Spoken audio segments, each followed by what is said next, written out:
welcome everyone. Happy Tuesday. Welcome to Make It Make Sense with Monique Pressley. I'm your host, Monique Pressley, and I'm very thankful that you're here and joining us today. As you can see by what's pinned at the bottom of this live broadcast, today we are going to endeavor to make the economy make sense. And obviously, I was an econ minor in college, but that was a long time ago. So I have phoned a friend, mentor, expert extraordinaire in the person of Dr. Julianne Malveaux.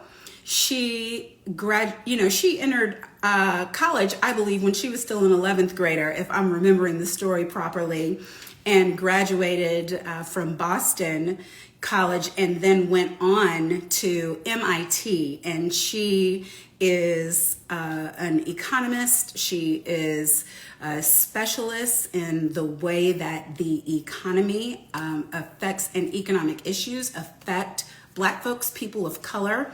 I have known her. I'm thankful to have known her for many, many years. And from afar, watched her even as she's president emeritus of Bennett College. And now, I want to get all of this out of the way before she joined. She has a new gig, and I want to get it right. She is currently the dean of the new College of Ethnic Studies at California State Los Angeles. So she is a prominent economist, scholar, author, activist, feminist for sure. And columnist. But today she's with us because gas prices, I don't have to tell you what they are. People say the economy's roaring, but we go in the supermarket and the shelves are empty and we don't understand, at least I don't understand enough of it to be able to explain it to you. So that is what she's going to be here to do. And I don't see a request for her, but I'm gonna request her so we can bring her in the room. J. She's the real Dr. J. And you know, I've so many things that I knew we needed to talk about it. And there's not anybody I know better than this queen right here. Hi. Hey, Monique, how are you? I'm really great. I'm better getting to see you. Yeah, it's been a while. You look fantastic. As do you. And I'm hearing that you were flying all the way across the country in the middle of the night and still took the time to come on and share with us. So I really appreciate that, Dr. Malveaux. Oh, absolutely. Absolutely. So I don't even know really where to start. You probably know better where to start than I do. And if you can, we can only see half of your face. So if you back up your camera a little bit, then there you are. That's perfect. Perfect. We've been seeing things like, I know from before the State of the Union last week, the economy has been roaring back from the depths of despair that person left us in that prior administration. Yay, that's good. But people are feeling the pain, even before there was a war, people feeling the pain in their pockets of inflation. And going into their local grocery store, at one point it was barren, as if like we don't even sell groceries here. They said that was a supply chain issue, and we don't know what's up and what's down or what we should do about it. So this is my phone a friend for the day, because our goal here at Make It Make Sense is to take topics that mean a lot to all of us and break them down to a point that we can understand them and then know what our marching orders are. So if you could first just tell us, like, what does it mean for us to have a so-called thriving economy, but it seems like everybody is still suffering? Well, the question I would ask is thriving for who?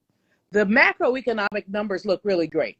I mean, when you look at, we have more jobs, but we do have more jobs, but Black women have a higher unemployment rate now than anybody else does. So while we saw unemployment rates go down for some, with the last report, they actually went up for Black women. So we do worse than many others do. Now, we know why that is. Some of us are staying home because we have family obligations. Some of us are staying home because it ain't worth it. I deliberately say it ain't worth it. You got to lousy job with a you know what boss, and you're like, I think I'm just going to chill for a minute, especially if you're married and you have, or not, if you have a partner and you have the opportunity to take some time off. Some folks are afraid about COVID, and a lot of sisters work in nursing homes and places like that. People don't want to get it, and they're afraid of it, especially if they have small children or they're taking care of elders who are immunocompromised. So all those things factor into what's going on in the labor market. But even when people are working, we see wages going up a little bit, but prices going up a lot. So while people like Amazon are advertising, oh, we're paying 15 an hour. Well, 15 an hour doesn't mean anything. In LA, people are paying $7 an hour a gallon for gas. I mean, I saw $7 gas last night. Not seven, it was 7.20 something on the way to the airport. And the Uber driver and all we talked about all the way there was gasoline prices. Yeah. And see, there's a class basis to how people are recovering. If you must drive to work, you must use gasoline. But public trans is not in all of our neighborhoods. You know full well where public trans is. Where I used to live in Washington, there was very little public trans in the hood, and meanwhile, where I live downtown, you had your choices stations to walk to. So if you're on public trans, you're not feeling it. Those prices have not gone up, but gasoline prices have. Now, what's going on with gasoline prices? Part of it certainly is Ukraine, and they're going to keep going up. Until this Ukraine situation is resolved, they're going to keep going up. Biden just announced that we're not importing any more Russian gas. That is going to create some shortages on this end. At the same time, Monique, we have gasoline reserves. We have exported gasoline in the past, oil and gas in the past. So if we have reserves, why are we using them? Well, the answer to that is that we don't have that many. Okay. And we can't use them up and then not have any at all, because who knows what's going to happen. I mean, I'm old enough, you're not, to remember the 70s when they had gasoline rationing. I remember standing in line. I remember running out of gas in a gas line. My sister and I were sitting in the car. We were in the car waiting to get gas, and she had to get out of the gas line, get out of the car with a can to go get enough gas for us to stay in line. That's kind of how challenging that was. People were making money selling waters to people who were waiting in the gas line because you were waiting for a couple of hours. So I pray that we don't go back to that. But the challenge, of course, has been, number one, transportation and trucking, getting stuff from point A to point B. We did not plan. We did not plan not only for Ukraine, but we couldn't have planned for that, but we certainly could have planned for the response to COVID, being that more people have more money, which is fueling inflation. By having more money, it doesn't mean that they're flush. It means that they were deferring things. It means that, you were going to get something fixed in your house. You're going to buy a refrigerator, but you were waiting for COVID to get over so you go look at the refrigerators. And then when you went and looked, you said, okay, I'm going to spend $1,000 on this refrigerator. Then, pushes the price up a little bit. The definition of inflation is too much money chasing too few goods. In other words, thank you, because that was my next question to you. What does inflation even really mean? Because we see prices going up, but when the words are going back and forth to me on the news and they show us all the graphs and everything, I'm just like, No, there's too much money chasing too few goods. How you fix that? More manufacturing, basically more manufacturing. But the other piece is that the gas people are gouging, I think. I don't think the prices have to be as high as they are. I think that there's a profit in there. You look at what's going on in the stock prices for Shell or any of the oil companies. Their stock prices are booming. And their stock prices are booming because they're taking more money out than they have to. Now, we live in a predatory capitalist society. You've heard me say this a million times. In a predatory capitalist society where exploitation is at the corner of it. So people are going to try to get as much money as they can from us, from consumers. But in light of what's going on, they could be more modest in their increases, and they're not being. Okay. And that's what I was wondering, because I watched the president just a few minutes ago when he was talking about what's happening, and that prices are going up, yes, but that the company should not be exploiting that with gouging. And I'm hearing you say that you think that they already are. I know that yesterday it was $4 and something for gas, but beyond gas, we're seeing price increases everywhere.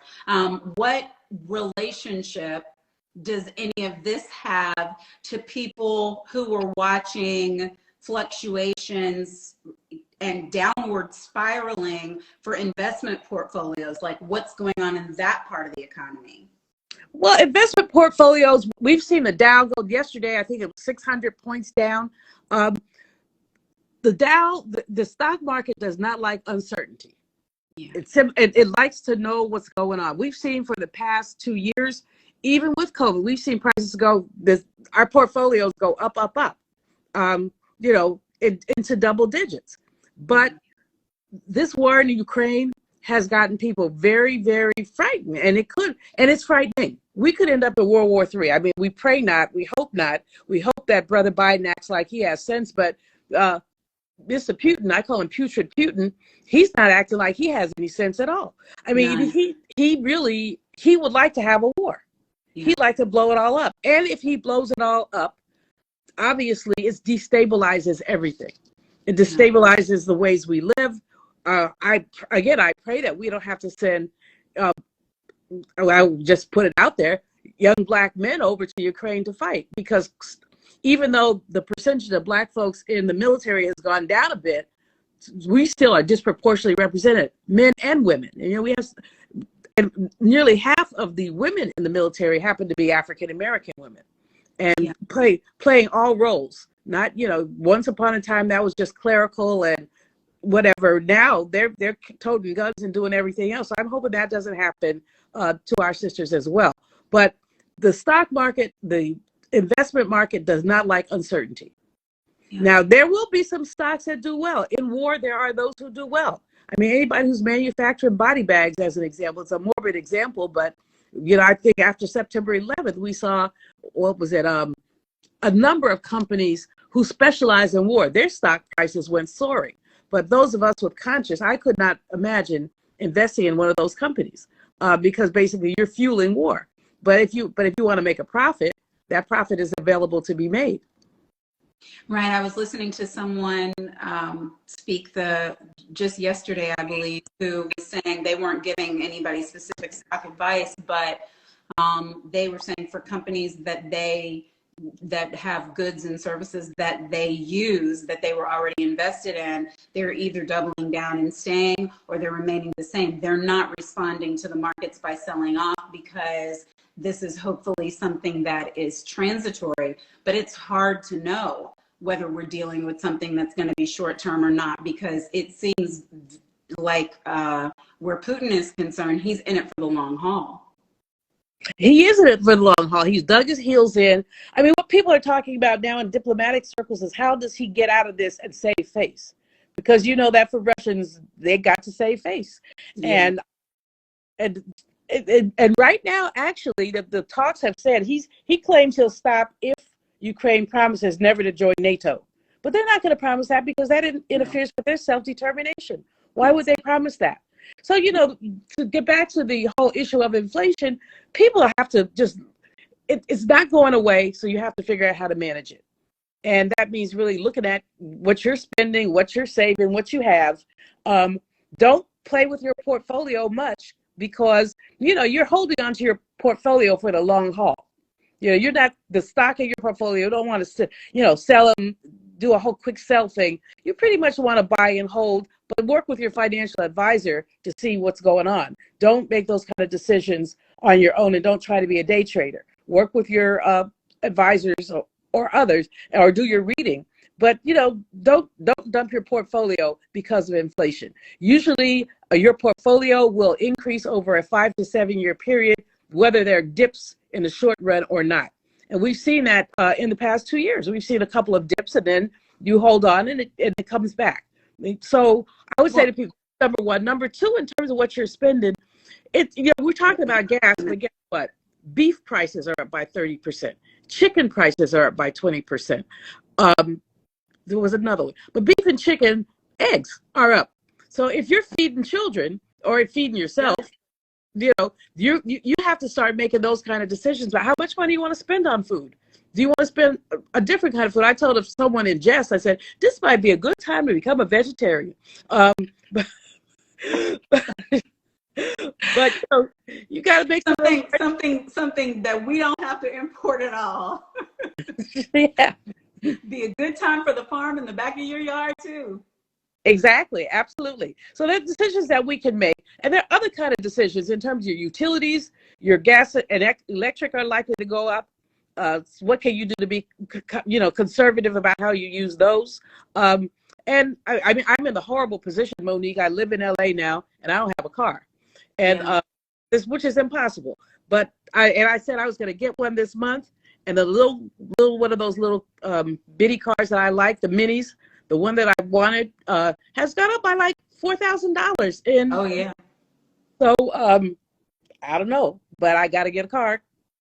Yeah. So, and people who can use public transportation, this is probably a time now. I'm so thankful for everything you're saying, because you're inviting us to not just keep doing what we've been doing and pay more for it, but think about ways that we can adjust our lifestyle so that we can maintain our budget no matter what's going on in the world. And I think that that is very helpful. I know that you have, that you're short on time and you have a hard out. So I just want to invite you to please tell everyone like where they can find you and follow you, and anything that you think is important that we need to know. Well, if you can spell my name, Julianne Malveaux, JulianneMalveaux. I'm on Facebook. I'm on Twitter and Instagram as Dr. J Last Word. I think those are the only social media things I do. If anyone wants to contact me directly, it's just Julianne Malveaux at AOL. I'm old school because I'm old, and I don't mind that. And if you like, I'll come back. Oh, absolutely. You're welcome to come back anytime. We just really, truly appreciate you. And thank you for sharing with us today. It's been invaluable. I'm so proud of you. I love the fact that you're on Instagram, and I know that this is going to turn into something else because you're such a good host and such a good, really just a smart lady. So look forward to being with you again. Thank you, Dr. J. I appreciate it. Take care. So I hope that you will take her words to heart and will make the adjustments, guys, because we are in this apparently for the long haul, and we can't make the prices go down, but we can change the way that we spend our money. We can't change what's going on with the gas. We got to get to where we're going, but maybe we don't have to go everywhere we used to go, and maybe we can get some places by public transportation, and maybe we can carpool. There are lots of things that we all are just having to do right now until we get over this next hurdle. But you know what? These hurdles are a part of life. They really are. And on balance, we are still, you look across the seas and there's a country that they are fighting daily for their lives. And I pray for them at the same time that I am thankful that it's not us. So this information, please share it. I will post it on my Instagram feed. I will post it on my Facebook page. And if you are not yet subscribing to my YouTube channel, now is the time. It's Monique Pressley TV on YouTube, because all the full shows, very short order, will be there and only there. Okay? If you appreciate this content, we certainly appreciate giving it to you and want to bring you more of it. You can support the work that we're doing at the link in my bio. There's a link tree in my bio that has Cash App, which is $MoPress, has Business PayPal, it has Patreon, so you can subscribe and get all the goodies and extras of VIP treatment that goes with being a Patreon subscriber. And thank you to everyone who has been supporting us thus far. We appreciate every last cent. That's all I have for today. I will be back tomorrow, live, noon ET, on Make It Make Sense. Bye-bye.